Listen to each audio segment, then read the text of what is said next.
భారతదేశంలోని ప్రతి ఇండస్ట్రీకి చెందిన హీరోల్లో ఒక్కొక్కరికి ఒక్కో స్పెషాలిటీ ఉంటుంది.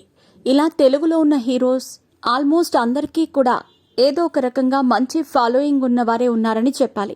మన టాప్ హీరోస్ని తీసుకుంటే మాస్లో కొందరికి మంచి ఫాలోయింగ్ ఉంటే మరికొందరికి క్లాస్లో ఉంటుంది. ఈ రెండు కలిపి ఇంకొందరికి ఉంటుంది. ఇక ఇవి కాకుండా కొందరికి అమ్మాయిల్లో కూడా మంచి ఫ్యాన్ ఫాలోయింగ్ ఉంటుంది. ఇలాంటి హీరోస్లో మన తెలుగు నుంచి ఒకప్పుడు శోభన్ బాబు, నాగార్జున, ఇప్పుడు మహేష్ బాబు, అలాగే ప్రభాస్, ఇంకా అల్లు అర్జున్ అని ఉన్నారు.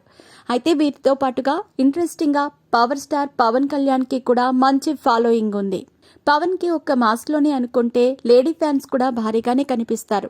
పవన్కి బయట మాత్రమే కాకుండా సినీ పరిశ్రమకి చెందిన ప్రముఖుల్లోనూ మంచి ఫాలోయింగ్ ఉంది. కొందరు హీరోయిన్స్ అలాగే యాంకర్స్లోనూ పవన్కి అభిమానులున్నారు. అయితే ఓ యంగ్ బ్యూటీ అయితే పవన్ విషయంలో బాగా ఎగ్జైట్ అయిపోతుంది. రీసెంట్గా మన తెలుగు హిట్ చిత్రం భజే వాయు వేగంలో యంగ్ హీరో కార్తికేయతో రొమాన్స్ చేసిన యువ బ్యూటీ ఐశ్వర్య మీనన్ చేసిన కామెంట్స్ ఇప్పుడు ఇండస్ట్రీలో వైరల్గా మారాయి. ఇప్పుడు సోషల్ మీడియాలో పలు ఏఐ చిత్రాలు బాగా హల్చల్ చేస్తున్న నేపథ్యంలో ఈ యంగ్ బ్యూటీ పవన్ కళ్యాణ్తో కలిసి ఒక రొమాంటిక్ సీన్లో నటించినట్లుగా ఎవరో చేశారు. దీంతో ఈ పిక్ని ఆమె తన సోషల్ మీడియాలో పోస్ట్ చేసి మరీ ఇలా ఎగ్జైట్ అయ్యింది. తనకి ఈ పిక్ చాలా నచ్చిందని, పవన్ కళ్యాణ్తో ఇలా ఎవరు క్రియేట్ చేశారో కానీ వారికి థ్యాంక్స్ చెబుతున్నాను అంటూ తెలిపింది. ఈ నేపథ్యంలోనే ఆమె పవన్పై చేసిన ఇంట్రెస్టింగ్ కామెంట్స్ కూడా బయటకు వచ్చాయి. ఆమెకి పవన్తో రొమాన్స్ చేయాలని ఉందని ఓపెన్గానే చెప్పుకొచ్చింది. పవన్ అంటే తనకి ఎప్పటి నుంచో ఇష్టమని ఐశ్వర్య చెప్పింది.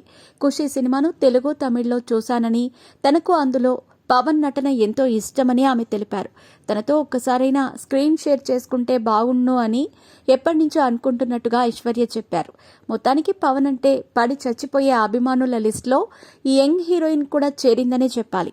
ఈ హీరోయిన్ ఇప్పుడు తెలుగు సహా తమిళ్లోనూ పలు చిత్రాలు చేస్తూ ఉండగా ఓ పక్క పవన్ కళ్యాణ్ ఏపీ ఉప ముఖ్యమంత్రిలా, అలాగే భారీ సినిమా హరిహర వీరమల్లు సినిమాలో నటిస్తున్న సంగతి అందరికీ తెలిసిందే.